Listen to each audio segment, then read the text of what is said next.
Welcome to the Big Hammock Podcast, the only podcast where we promote our movie and avoid the seriousness of ourselves. We also chat with indie filmmakers who somehow make movies with zero sleep and tiny budgets. We make fun of Travis too. So kick back, relax, and swing with us in the Big Hammock Podcast. You can purchase our movie, thebighammock.com. That's the reason why we started this podcast, and we are having some fun with it. I think everything's good, and try not to do that into the mic. Try not to breathe heavy in the mic, please. I know, I keep backing up. Okay. I tilted it the right way. Don't ask any stupid questions. Oh, I got a ton of them. We're live. And it's the Big Hammock Podcast once again with myself, Zach Shear, and of course, the co-host of the show, Travis Cecil, our guy in the background, the director of the movie, The Big Hammock, Malcolm Sear in the studio. Hollywood over there getting all the hand claps. Thank you. Thank you. Hey, he has that right. So No one's going to blow an air horn my way. That's fine. not tonight. Yeah, tell me about that. That's what she said. So But that's a clean joke. That's not a clean joke. That's clean. I'm going to have to hit. Well, you can, but, you know. No. Keep it clean. That was clean. You old dirty perv. listeners, don't forget our Big Hammock movie, our Bigfoot movie that we just talked about. Malcolm was the director. You can purchase it at thebighammock.com. That's one word, thebighammock.com. At this point, if you haven't purchased it yet, tighten up, purchase it. It's there. You know, look, we know we're asking a little bit of money out of you, but what is for free is that YouTube subscription. And there is a lot of foot traffic happening on this podcast, Travis. Yes. I mean, we're making no bones about it. We celebrated some things this week. Yes. You were just really doing a lot of the analytic work and, Yeah. kind of looking and seeing where we're at. I mean, we're on our social media platforms. It's Facebook, Instagram, TikTok. We're talking thousands of views on our podcast. Yeah. Foot traffic, and then you've got Spotify with over 1,000 followers. Yeah. You've already said that we're Pandora. Amazon. You've already said that we are obviously rising in the state of Florida because that's Yeah. where we're from, and across the country, but not just across the country, but across the globe. Oh, yeah, man. And then something pretty cool we found out this week. Yeah. Just a little bit. Just a little bit. Just a little bit. So we in some people's top 10s and 5s and 1s. Is that what we're trying to go to? I'm trying to go to the fact that, we can get just a little bit of monetization going on just here a little bit from Spotify. Yeah, we're going to probably start a Patreon pretty soon. Yes. Come on now. Let's talk about Yeah. it. Come on now. We'll get there. Okay. So, what I'm getting at is that we need y'all's support and love, y'all, on YouTube. We need it, right? Like, y'all are following us on all these platforms. We really can start making just a little bit more for free from y'all if you just subscribe to that. I'm about to take a pay cut from work, so I need some monetization. I just need some money. All right. Well, that's what monetization means. You get monetized. That no budget film is really coming out the pocket. So with that being said, we love y'all. Continue to support us. We are the fastest growing independent film podcast around. Check us out. Subscribe. We're the only podcast in Ocala. Yeah. I mean, Just that's throw true. it out there. So who cares? Yeah. Right. If we're the only one, number one. There you go. Yeah, we're In still Ocala, number- we're number one. Yeah. No doubt about that. All right, so I got to tell y'all, I'm a little bit intimidated by this one tonight. Don't be. And I'm not being patronizing or anything like that. We've done these interviews with, directors of films like Stationed at Home and Letting Go of Jack and Ricky Nelson, and I felt like I could rub shoulders with those guys. You guys have been involved with other films before, but I haven't. This is my first film. That's why I felt like I could rub shoulders with them a little bit. It was like, we had something in common. We put together our first film, and here we are talking about it. Obviously the Jackie K one, man, he's on a whole nother level, but he's from Ocala. So again, that shoulder rub, everything's fine. The gentleman we're having on tonight, he is the founder of Acrostar, which is a production company, several films. Oh yeah. Several films. So I'm a little bit nervous. His genre is horror. He's got some sci-fi and some Oh, yeah. supernatural stuff going on there, Oh, yeah. which makes me so thankful. This is not making fun of Travis at this moment. Yeah. So thankful that we have Travis here to help Oh, us yeah. get through those, because Travis, you are the true Oh, yeah. horror film on the show, I a started- fan on the show. That's where you started out having the passion for Oh yeah, filming. Oh yeah, So- definitely. No, this week, man, I've been watching a lot of his work and everything. Being able to look it up on Tubi and stuff, and it made me really excited for this, because I seen some stuff that kind of made me think of like old Stephen King or George A. Romero. It gave me them kind of vibes.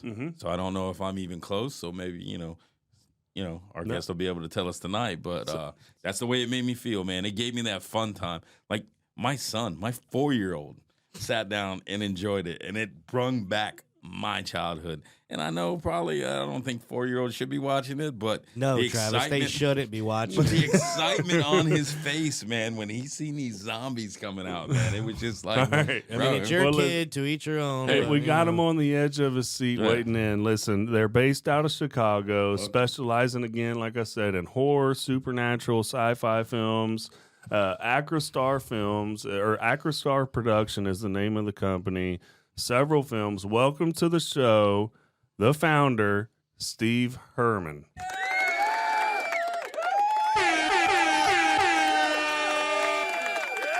Oh, man, thank you. Thank you so much for that awesome intro. oh man, you're welcome, bro. Steven, I just want to first and foremost say thank you so much for coming on the show, and thanks to Bayview too for Yeah. getting with us and promoting this podcast for all of you that go through Bayview and use them. Thank you to them as well. And I just want to start this out, Steven, just really going back to the basics of when Acrostar was founded. And really, how many films have you produced along the way? Oh, boy. Well, let's see. Acrostar. At first, I started off as a self-published writer. Okay. And it's always a dream to see your work come into film. Oh yeah. But since that's a pipe dream when you self-publish. So I just took it upon myself to learn and how to do films and just went ahead and did it myself. Awesome. So let me ask you this: with writing the books and all that stuff. Now, I did hear you say you learned film. So did you go to film school, or did you self-taught?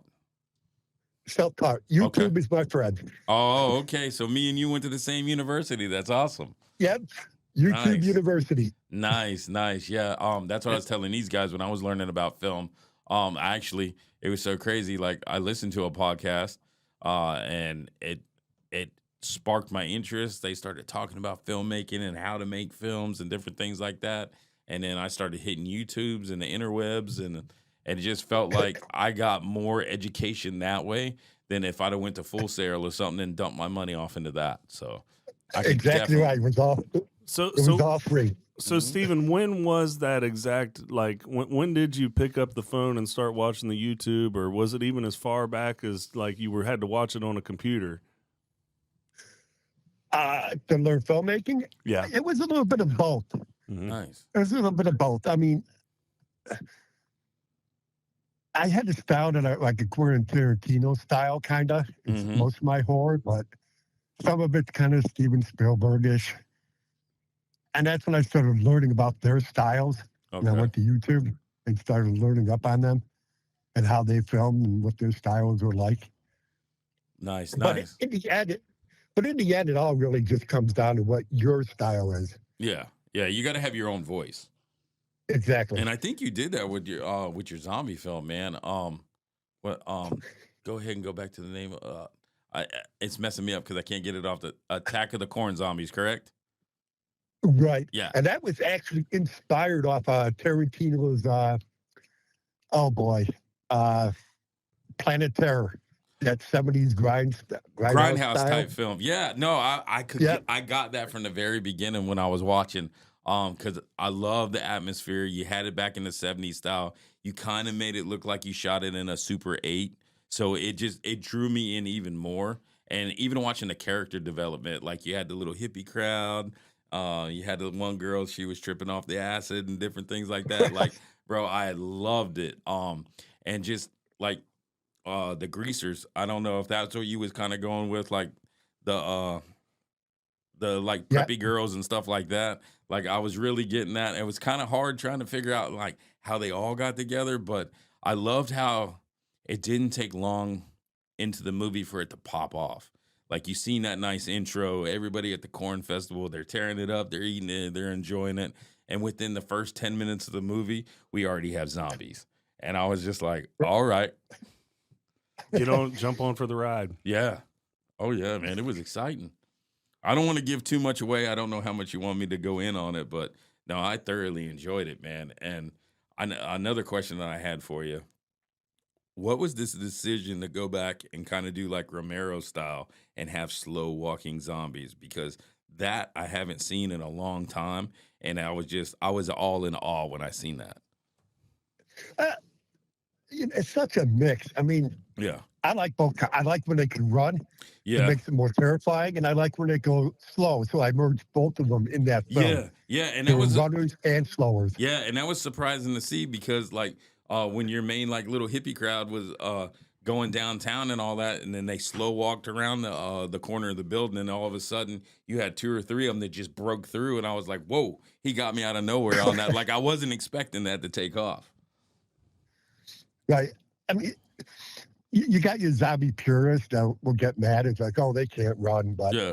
I like them both. Well, I don't know I if think they're a little more go ahead. terrifying when they can run. Yeah, yeah, because it's like all day long, you see them slow walking and things like that. Like, oh, they ain't gonna get this. All they got to do is take one step over and they'll fall over.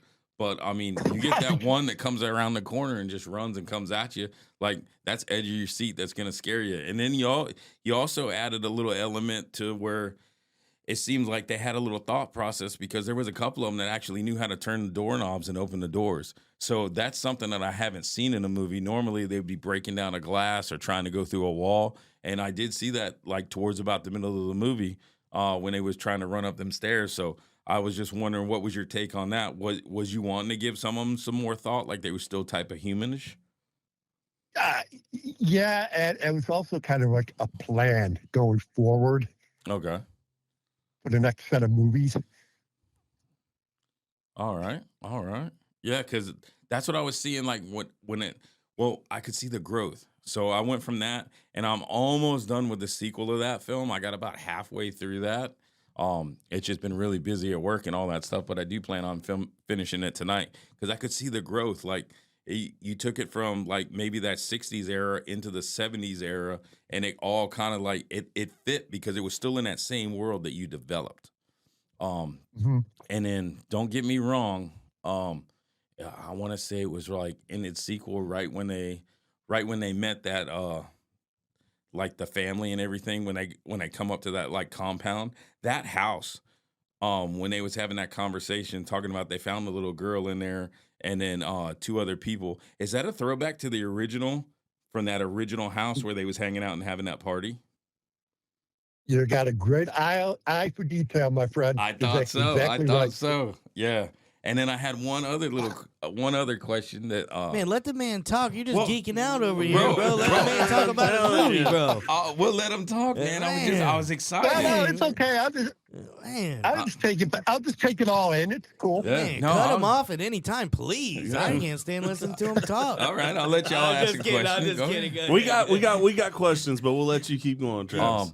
Now this doesn't spoil anything in the movie, but the little girl from the first one, I know what happened to her and stuff like that. But when you made the sequel, was that did you recast that girl to play another role just a few years later, or was that like a sister? Or Yeah. something? Okay, that No, was I her. recast. Okay, I recast her. okay. A lot of Hefner. Yeah. Yeah, and it was a good job because I mean I could see her acting ability in the first one, but you can see the growth in her as the other character in the second one, and it was really really good.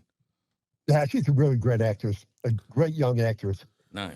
So, question for you, Steven. What is your next project that you're working on or that's probably going to be released that we could point our listeners to? Well, I have Perfect Soul, Okay. which is currently in post production. Hopefully to get that out Nice. early spring. Okay. And then I am in post production of one called The Legend of Tinkerhell, Okay. All right. which is about a mischievous fairy who's not as nice as, that one Tinker character we know of. Oh, okay. Oh, okay. Yeah, because it's open source now, so you can actually add that into these films, right? Right. I mean, I Nice. can't technically say Tinkerbell Mm-hmm. to avoid any Disney crap, but Yep. stuff. Sorry. So Tinkerhell came into play. Nice, nice. Good play on that, man. Awesome. Yeah, I did I see mean, a couple little screenshots of that, so I do see a little bit of behind the scenes. I got yeah, I mean, Ellie is like a very interesting killer Yeah. because usually, when you see getting hunted down, you see him chasing after you Mm-hmm. with the knife or whatever. Well, Ellie, she'll just pop up out of nowhere. That's terrifying. That's terrifying. You'll Because if never I'm know. She'll just pop up right in front. yeah, there you go. If I'm chilling in dreamland and all of a sudden, boom, fairy just jumps into the Yep. room. Yeah. Yep, it kills you. So I got a technical question. What did you film the zombie movies on? As far as did you use the same camera on both, or did you use different cameras? Ooh, before you answer that, can I take a guess? Oh yeah, take a guess, Travis. Let Travis geek out take for a a minute. guess. It stumped me, man. So I'm wanting to say the Black Magic camera. Correct. Oh, okay. Black Magic 4K. That boy Travis. Okay. He makes me mad. Attack of the Corn Zombies and Return of the Corn Zombies was an Ursa Mini 4.6. Ursa. Okay. Oh, yeah. okay. Because well, that's what was throwing me off. Because when I seen the first one, Whoa. Back up. I take that back. Both were filmed with the 4K. both were okay. Okay. Nice. Now, did you use different lenses? I always like these technical questions right here because when I was doing my film, I literally used the same lens for the whole movie. I'm right with you, man. Okay. I'm right with you. Same lens. So you use the same lens the whole movie. Awesome. Okay. Yeah. Exactly. All right. Because it always just seemed too chaotic for me to switch in and out. And to be 100% honest with you, I'm not a cinematographer. Actually, I've operated cameras before under Travis's super close supervision, but he unfortunately wasn't allowed to be on the set.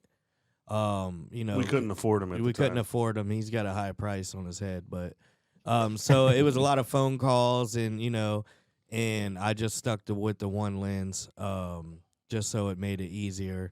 And two, what did you use for recording the sound? Yeah, because that sound was on We had a point. sound guy. Nice. Okay.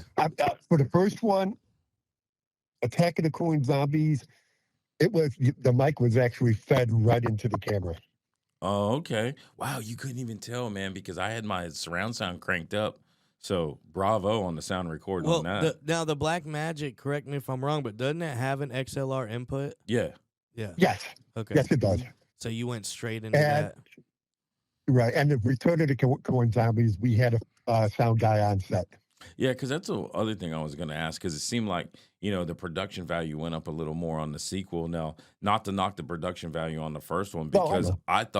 I thought the look of the zombies, it was beautifully done. The special effects, makeup, and all that stuff looked really, really well. Especially when you really scared me when the little girl got bit.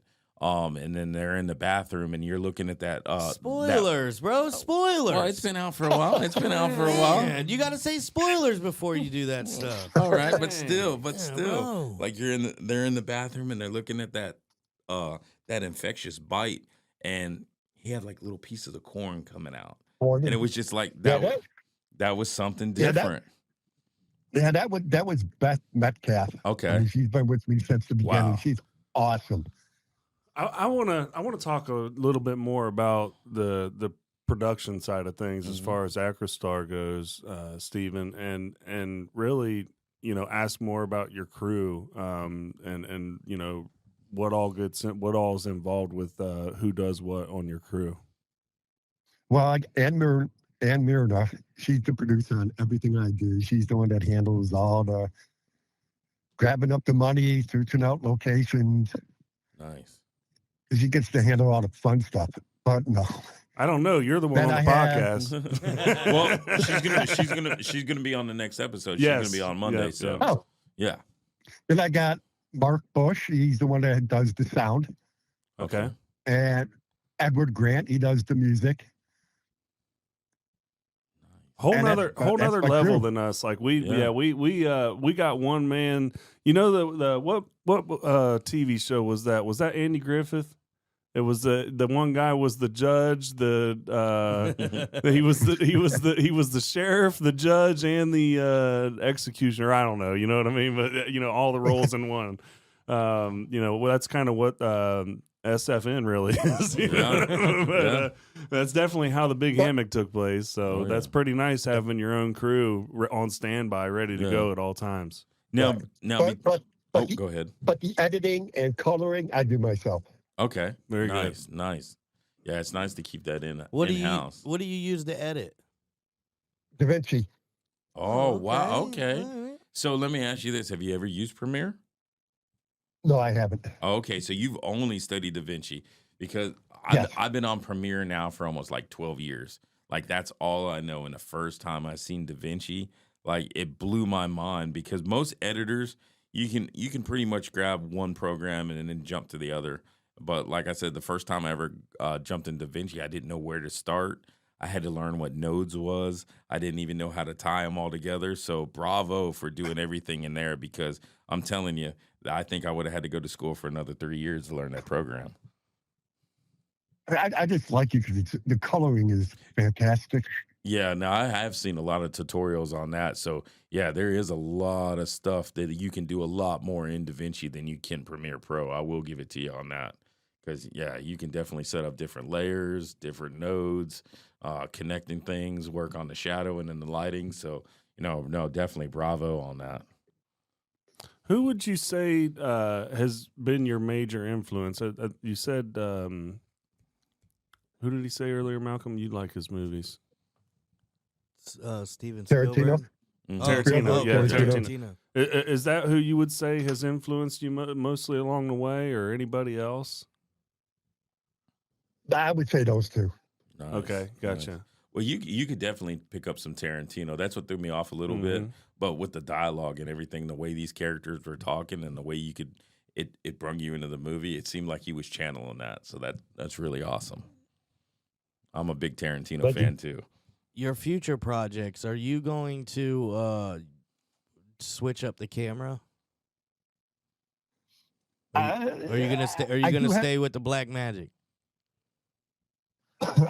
Well, for Perfect Soul, I did use the Ursa Mini 4.6K. Okay, nice. How did you like that camera versus the actual 4K one? Do you think the Ursa was a little better with dynamic range? No, the 4K's got to beat out on that. Okay, all right, Yeah. It's a lot bulkier. nice. Yeah. Okay, nice. So what made you want to switch to the Ursa? Why'd you use the Ursa? Once again, YouTube, my downfall. Hey, I've been come up there, with- brother. I've been there. I watched videos on it, and Yeah. I liked the way it looked, Yeah. and it kind of well matched what the 4K I could do. Okay, yeah. Yeah, so that's I feel like that is it's a blessing, right? YouTube's a blessing. You learn a lot, but it's also a curse because Exactly. I've done the same thing, and I have a cousin, Colin, who's in the video work, and he's in Richmond, Virginia. He doesn't do films, but he does like promotional work, commercials, stuff like that. And he warned me, like I went on this whole gearhead purchase, and he's like, "Cuz you're buying a bunch of nonsense you don't need." Mhm. And he was right. I got like a bunch of stuff I didn't need, and it's our greatest blessing, but our greatest curse is YouTube. Oh yeah, and plus, for the Ursa Mini, I can use my great lens of the Sigma 1.5.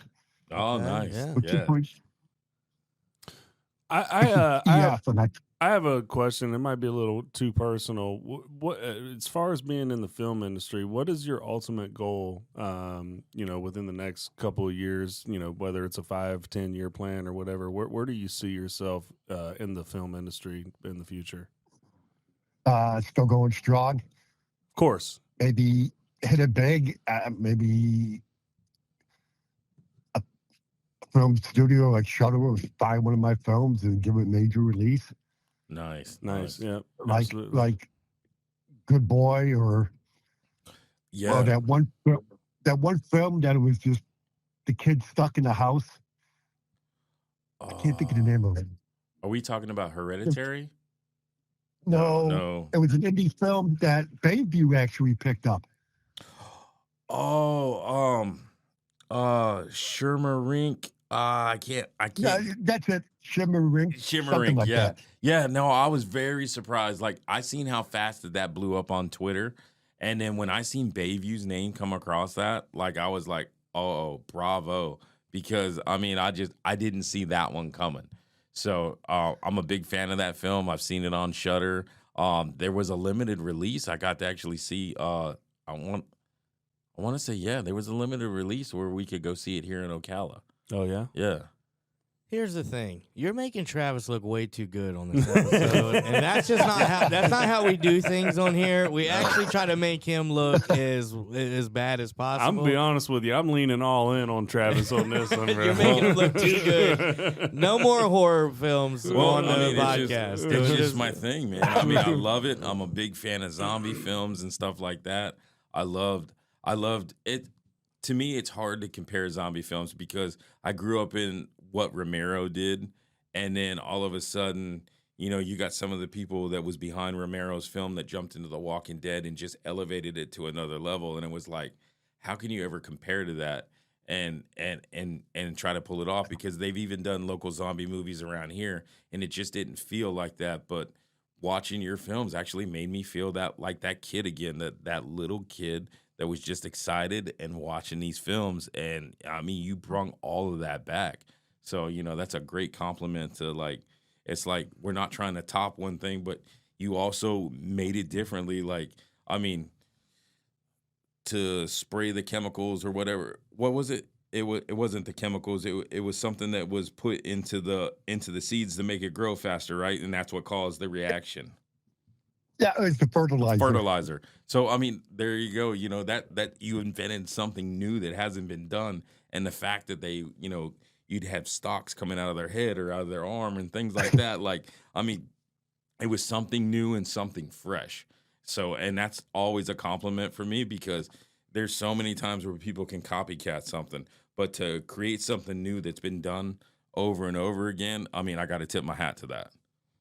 Well, I appreciate that. Thank you. Yeah. And seriously, zombies are tough because almost everything's been done to death already. Yeah.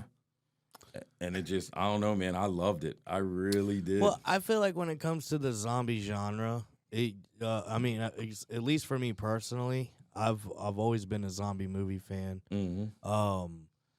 I feel like if you're a zombie, if that's your genre that you're really into zombie movies, they never get old. No matter how many different movies come. Like, I feel like they're just, I mean, you're just a zombie fan. Like, well, there's different ways to explain it because sometimes it's a fever that causes it. Or maybe there's like a busted gas main or something that came through and there was this bad chemical. You got Night of the Return of the Living Dead or whatever.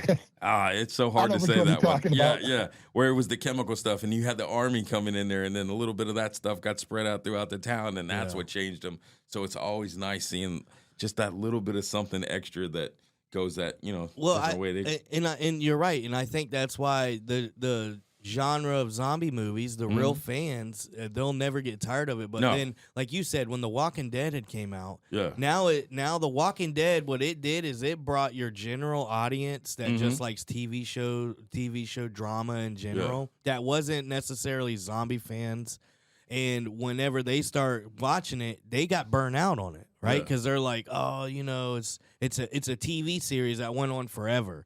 And to them, I'm still watching it. Well, because you're a zombie fan. You're a fan. That's what I'm saying. Like, to where people that just watch regular TV shows, to them it's repetitive. Oh, it's the same old thing. Zombies, right? To where it's those of us that like zombies, the zombie movies, we can just watch. We like all the different, creative ways that they bring to. It's almost like saying, they've outdid action movies. There's too many action movies. To me, a zombie film is its own genre. Yeah. It's just like it's an action film. Oh, yeah. Well, it's just like it's the way Steve did it. Because he had to get creative with the kills, because you could tell by the way everything was going. But he gave you that fear that George Romero would give you, because the deaths felt painful. Everybody who died in these films, you could feel their pain. It was a slow death. Sometimes people just got bit. Sometimes people got ripped apart. Okay, yeah, we know. Kids might be listening to this, bro. Well, you know what I mean. Yeah, we're daytime television. I'm just saying you could feel their pain, and it's just I got to give it up to the filmmaker who did that, because it don't make me feel like that anymore. The audience feels the same. And I even had a chance to eat an eyeball in that film. Oh. Nice. Stephen, we've been, obviously you can tell we're fans of your work. Is there, and we've kind of really almost taken over the show here. Is there anything that you would like to, just, while we have you on here, for our listeners to hear? I mean, again, you are an independent production film company out of Chicago. We're out of little old Ocala, Florida. Is there anything that you would want, and it could, again, this is obviously broadcasted all over. Is there anything that you'd want the listeners to know more than what we've talked about already? Just enjoy our movies. We make them for you, everybody out there. Enjoy it. We do. We're all over the place. Yeah. We've done 50s sci-fi film. It came from somewhere. Okay. That's next on my list. Which is basically inspired off Mystery Science Theater 3000 when I watched Teenagers from Outer Space. Okay. You got me on that one. Yeah, no, I definitely grew up during Mystery Science 3000, so I'm definitely looking forward to that. We got go ahead. We got comedy on YouTube and Blood Sisters. Okay. We just wrapped up a horror supernatural romance series on YouTube, Splintered Love. That one, the last one, comes out next week. Oh wow, okay. What's the and I've been to it, but and again, I have it in emails and text messages. What's the website that you would refer everybody to go to find all this? acrostarfilms.com. acrostarfilms.com, and we'll put that on the screen when we air this episode. Before and we go ahead, YouTube is also Acrostar Films. Okay. Before we close this out, we'd like to have a little bit of fun, Stephen. First of all, we just want to say I hope we've enjoyed having you on here to share your experience in the film industry with us. Sorry, I fanboyed out a little bit. I had to. That's okay. I think when we talked when we first met each other, Stephen, you said, "Hey, it's all about fun," and I think we achieved that tonight. So thank you so much for your time. What we'd like to do before we get off the air with our guests is we do a round of speed question and answers. And I'll tell you, when you're a film buff like ourselves, we know that these answers are hard to shout out. So that's why we call it speed answers. We just want you to shout out. Right. We want you to shout out the first thing that comes to mind. Don't think about it too long, because if you do, you won't be able to answer it. So. I'm going to get in trouble here. All right. So, we'll just start it out simple. What's your favorite comedy movie? Shaun of the Dead. Okay. Favorite action? Die Hard. All right. Hey, there we go. Christmas time coming up. We were debating. Thank you. We were debating whether Die Hard's a Christmas movie or not. Of course, I said that's right. Hey, on Hulu, Die Hard is under holiday movies. There you go. You can't argue with that, Travis. Sorry about your Travis. Hey, you finally stuck it to Travis on it. What I'm talking about. Favorite documentary?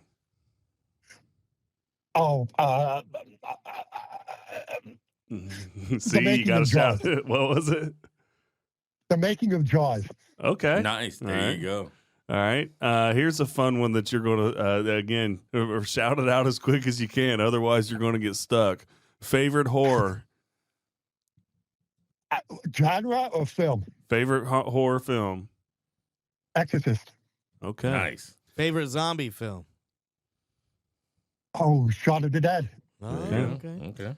All right. Favorite director? Tarantino. Yep. And then last but not least, favorite actor? Oh, crap. Oh, crap. Now I'm drawing a blank.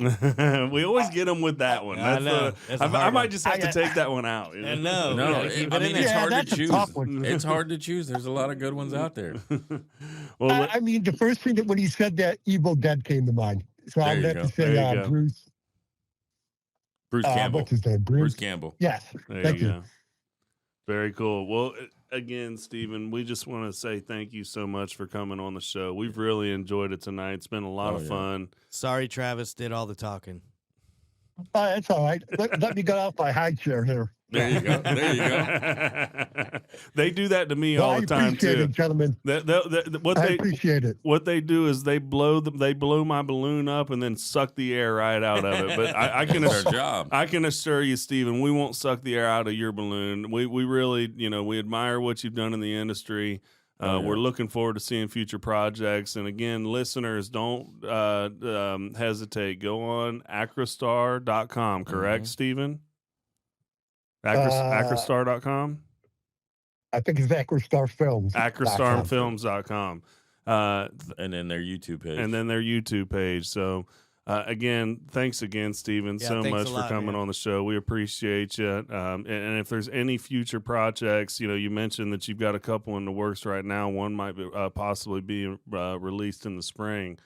We can definitely line this up again and promote that film for you. Oh, yeah, because Bayview's going to be putting that out too, correct? Not Perfect Soul, no. No. Okay. The Legend of Tinker Hell, yes. Okay. All right. Awesome. We can bring you on for both. All right. Or hopefully they'll pick up Revenge of the Corn Zombies, which will be the third and last one.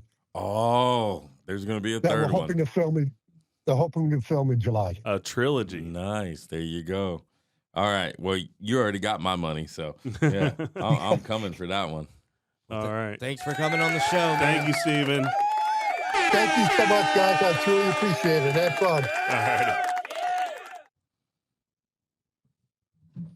All right. That was a really fun episode. Travis, What? you redeemed yourself. Don't. Don't you boost him up? I was going to say at least for an introduction. Yeah. No. Like we don't. Maybe we can. No. What it is? He is ruined the whole episode. He talked the whole time. Didn't Right. let the poor dude talk. Right. We bring him on to talk, and all you do is do all the talking. I had a lot of questions. Man, you didn't let him answer none. You went on about a question, answered your own question, and asked him another question. Well, It ain't easy being the host, Travis. it was fun movies, bro. I felt like I said, I You, fanboyed out. hey, you ruined it for me. Well, that's all right. Go back and watch the movie. You'll enjoy it. I'm just glad that Travis was here because I truly, I was doing the research on Steven and I was like, man, I don't know what direction to go with this. So Well, Travis, that's why I was trying to lighten it up for you. You bailed me out tonight. it's good, man. That's my and, job. and Malcolm can make fun of you all you He want. ruined it for me. Here's- He ain't bailed nothing out. My thought process behind it I is barely got a word in. Okay, fair enough. I'm the king around here. Don't worry about it. Hey, capiche? Friday What? after next. That's right. No, next Friday. Bro, can you believe how tonight went? Yeah, it was good. It was good. All right. Listeners, don't forget, like, share, subscribe, comment, whatever platform, especially YouTube. We need more support on YouTube, y'all. Buy our movie, thebighammock.com, and don't forget about acrostarfilms.com. Check them out. See y'all next time.